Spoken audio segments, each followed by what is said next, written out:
An anti-COVID-19 therapeutic application of the drug called 2-DG or 2-deoxy-D-glucose developed by the DRDO lab has been granted emergency use authorization by the Drug Controller General of India.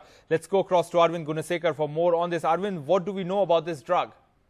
Rohit, our sources in the Drug Controller General of India have confirmed to us about this particular approval that has been given to this anti-COVID drug that was developed by the DRDO in collaboration with the Dr. Reddy's laboratory. So this particular drug, this is an anti-COVID-19 therapeutic application drug.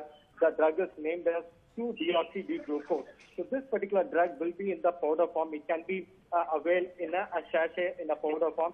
So what we are being told is that the Drug Controller General of India has already issued a statement to this effect. What they are saying is that all the 3-phase trials have been completed, and based on the data that have been submitted by both the Dr. Reddy's lab and also particular DRDO, the central government organization, that Drug Controller General of India has given an approval for emergency use for this particular therapeutic medicine for a COVID-19 patient.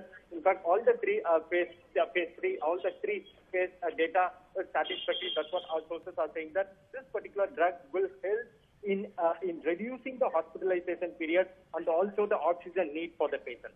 Rohit? All right, Arvind, thanks very much for joining us with those details.